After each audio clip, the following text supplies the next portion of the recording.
دزدی. خیلی راجع به آزمون یوس ترکیه. پس این کارو نکرد. بله در مورد اشتباه. دروغ. می قرارداد بهشون میدن که توش نوشته آقا اگر شما انکار کنی موضوع بهت یه جایزه میدی. رانت و کارهای غیر اخلاقی دارن میکنن با دخترها، اصلا حواسشون به اخلاق نیست، اصلا اعتقادی به چیزی به اسم اخلاق نمیدونن، خوردنی یا پوشیدنی. مؤسسه‌ای که 8 سال با دروغ و صحنه‌سازی جایگاه خودش رو حفظ کرد، چطور به این حجم خاری افتاد؟ چطور با سیاست‌های عجیب فضای مجازیش شهرت و اعتبار به دست آورد و با همین اعتبار از صدها نفر دزدی کرد؟ مؤسسه‌ای که زیاد اسمش رو میشنویم، کلاسینو.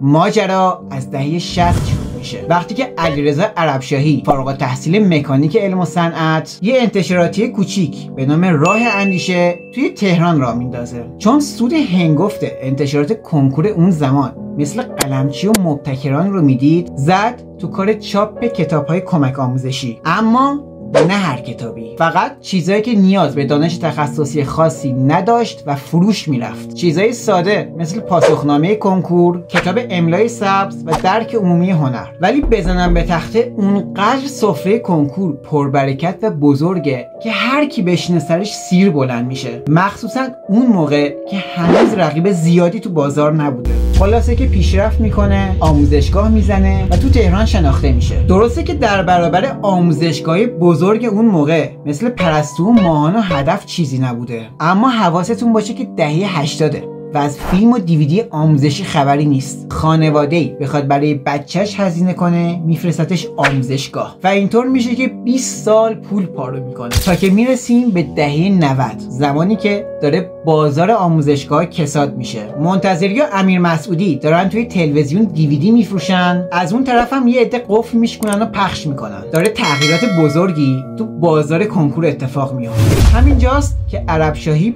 بزرگترین حرکت زندگیشو میزنه، راه اندازی مؤسسه آنلاین کلاسینو، آموزشگاه آنلاین ابتدایی تا کنکور. وایسی و همزمان بزرگترین شانس زندگیش هم میاره، شیوع کرونا و مجازی شدن آموزش تو ایران. کلاسینو به سرعت توی ایران شناخته میشه، مطرح ترین دبیرهای تهران رو جذب میکنه و کلاساش هر روز داشت شلوغ‌تر میشد. عملاً کلاسینو داشت پول نقد چاپ میکرد. اما این وضعیت 1 سال هم دووم نمیاد، چون کنکور 98 آخرین سالی بود که کنکور نظام قدیم به صورت رسمی برگزار شد. همونطور که گفتم کلاسینو بهترین دبیرهای تهران رو داشت، ولی این دبیرها 60 سالشون بود و نظام قدیم تدریس میکردن و خیلی سخته تو این سن و سال با نظام جدید آپدیت بشی. خیلی دبیرهای مطرح شدیداً افت کردن، اما مشکل اصلی خیلی بزرگتر از این چیزا بود. ورود بزرگترین رقیبش به این بازار یعنی تاملند. این مؤسسه با حجم سرمایه به شدت زیادی وارد بازار شد و اون موقع تو هر زمینه از کلاسینو قوی تر بود. پاسخ به سوالا، برگزاری کلاس، خود کلاسینو انگاری آموزشگاه بود که دوربین گرفتی جلوی دبیرش. اما فقط تخته تاملند خدا تومن پولش بود. حتی اون موقع تمام اساتید تاملند، البته بجز درس ریاضی، بروزتر از کلاسینو بودن. یادمه که حتی مشاور مدرسه‌مون هم تاملند پیشنهاد میکرد که چراشو تو ویدیوی خودش میپردازیم. کلاسینو دید که داره جایگاهشو تو بازار کنکور از دست میده، سر همین یکی از برگریزون ترین حرکات تاریخ کنکور زد. بچه‌ها، منبع ما واسه اطلاعاتی که الان میخوام بگم کیوان اسدی، رتبه برتر کنکور 92 که یه زمانی با همین مؤسسات کار میکرد. رفت بیرون و بعد زد به تیپ و تاپ اینا. آخرش هم با کلی حواشی و تهمت کاری کردن که از بازار کنکور بره که جلوتر بهش میپردازیم. آقا ایشون میگه این خود مؤسسات هستن که به عمد کاری میکنن که فیلماشون تو فضای مجازی پخش بشه و پیشکسوت و بنیانگذار این کار هم کلاسینوه. اگر کسی خودش ویدیوهای خودش رو پخش میکنه توی فضای مجازی، دیدنش ابدا غیر اخلاقی است. خودش داره میگه من راضیم دیگه، هر چقدرم در ظاهر بیاد فوش بده و نمایش اجرا بکنه، مثلا طویله‌ای یا شومنن دیگه، استاد نمایشن، ژنرال و فلان و بیسار، با این اسما که رو خودشون میذارن ژنرال. حالا چرا این کار به شدت باعث دیده شدن دبیر و وایرال شدنش میشه؟ در نتیجه تعداد ثبت نامیای کلاس میره بالا. شاید بپرسی وقتی رایگان توی تلگرام هست چرا کسی ثبت نام کنه؟ مگه الان نمیکنن؟ دلایل زیادی داره. حس عذاب وجدانی که دبیر به عمد سر کلاس القا میکنه و یه سری اعتقادات هست، امکانات بیشتر مثل آزمون یا سریع کردن تکالیف هست، سختی دسترسی به VPN، مشکلات اینترنت، خیلی چیزا هست. قیمتش هم که خیلی زیاد نیست. آقا باور نداری؟ شما برو توی تلگرام سرچ کن کلاسینو. اول 2 تا چنل برات میاره. یکیش چنل مرکزی کلاسینو با حدود 120 کا ممبره که 3/4 فیکه. یکی هم کلاسینو 1405 تقریبا با همون آیدیه که یک روز بعد از تدریس اساتید ویدیوشو آپلود میکنه. تو بایو چنلش هم زده در صورت عدم رضایت صاحب اثر ویدیو پاک میشه. نمیخوام بگم این چنل مال خود کلاسینوه، مدرکی ندارم، ولی چرا هیچ کدوم برعکس یه دوره ساده اینستا کپی رایت ندارن؟ واقعا نیاز به بات نداره. 2 تا چنل بیای پایینتر همه رو خیلی خوشگل ردیفی کنار هم گذاشته، با یه تگ انداختن خیلی ساده میشه جلوشو گرفت. آقا بگذاریم کلاسینو با این کارش حسابی دیده شد و بازار گرفت. البته تا وقتی که رقیباش خواسته و ناخواسته همین حرکت رو زدن. اما کلاسینو یه ترفند خیلی خفن توی وایرال شدن یاد گرفته که تا همین امروز حسابی تو فروش دوراش کمکش کرده. استفاده از حاشیه. ریدم که تو کاری که کردی و تو وقتی که یه ناله واعظی یا تکلیف صحیح کردن حیدری 2 برابر کل جامعه کنکور ویو خورده، چرا ازش استفاده نکنه؟ چرا خودش با سلیقه خودش اینا رو تو کلاس صحنه سازی نکنه، کلیپ درست کنه و خودش توی اینستا پخش کنه؟ من خیلی مطمئنم تمام این پیجایی که دست اول ویدیوی کلاسینو رو برش میزنن و کلیپ میسازن مال خود کلاسینو هن. آخه کدوم ادمین بیکاری میشینه 3 سال ویدیوهای یه دبیر رو ببینه تا کلیپ بسازه؟ یا کدوم پیج مستقلی اولین هایلایت استوریشو پادکست تبلیغاتی کلاسینو میذاره که هیچ کس هم نگاش نمیکنه؟ بچه‌ها این استراتژی واقعا جواب میده. اینا هر موقع میبینن تعداد مخاطبا یه دبیر داره میاد پایین، یکی از اینا واسش میدن بیرون. 1807 ما اتمو کشف کردیم. ما که نه، ما که الحمدلله کار خاصی نکردیم. اون موقع دوران قاجار بود، مردم دنبال 2 سیب نانو میگشتن. یا اگه یه دبیری دارن که سگ نمیشناستش، یکی از اینا میسازن تا دیده بشه. باید کوسینوس کشی کنی. هیچ مؤسسه‌ای به خوبی کلاسینو این کار رو انجام نداد. البته ماز هم جدیدن یه حرکتایی زده ولی هنوز جا داره. یه کاغذ یکی بهم بده. یه کاغذ نداری؟ عزیزای من، چیزایی که تا الان گفتم خیلی مهم نبود، هرچی که هست بین خودشونه. اما از اینجای کار میفهمی که چرا میگم کلاسینو کثیفه و هیچ جای دفاع کردنی نداره.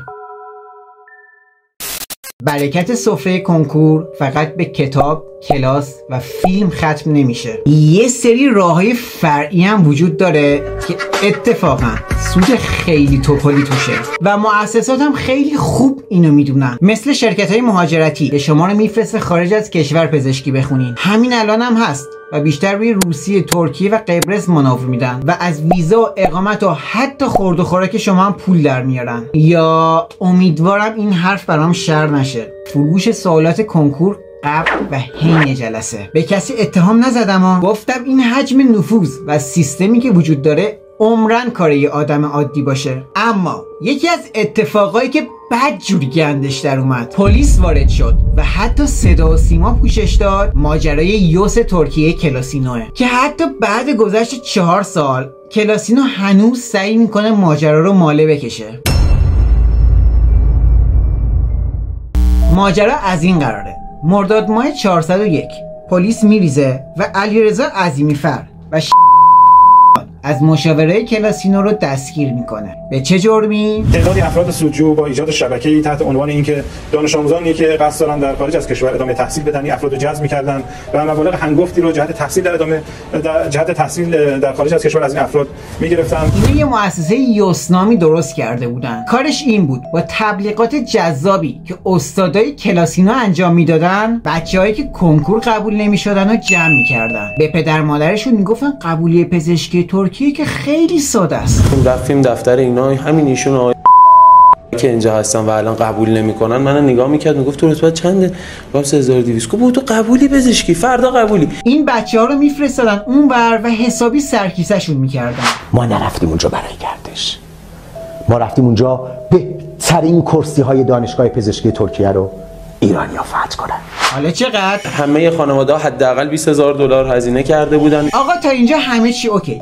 الانم با اسمای دیگه دارن همین کارو انجام میدن. کلاهبرداری از زمانی شروع میشه که میفهمن اگه این بچه‌ها دانشگاه قبول نشن و ترکیه بمونن خوب میتونن پدر مادرشون تیغ بزنن. پس دبیرهای سوری آوردن و شرایطی رو درست کردن که کسی درس نخونه و اونی هم که خوند و توی آزمونش نمره بالایی آورد واسش انتخاب رشته نکردن و گفتن اصلا نمیتونین دانشگاه بری. چی بود که اینها اومدن دیدن که خب با این شرایطی فراهم کردن که بچه‌ها قبول نشن، حتی خودشون، یعنی حتی منم که نمره یوسا از 180 خورده‌ای داشتم واسه من هیچ کاری نکردن، از قصد انتخاب رشته نکردن. کاش همینجا تموم میشد. بعد به خانواده‌هایی که پولشو داشتن و میشد بیشتر تیغ بزنن گفتن ما اینجا پارتی داریم، $50,000 دوباره بده میفرستیم دانشگاه و باز هم نفرستادن. که بعد بیام بگم ببین نشد، من تمام تلاشمو کردم، حالا تو بیای $50,000 بده، من خیلی اینجا پارتیم کلفته، با ترکیه در ارتباطم، با پارلمانش فلان،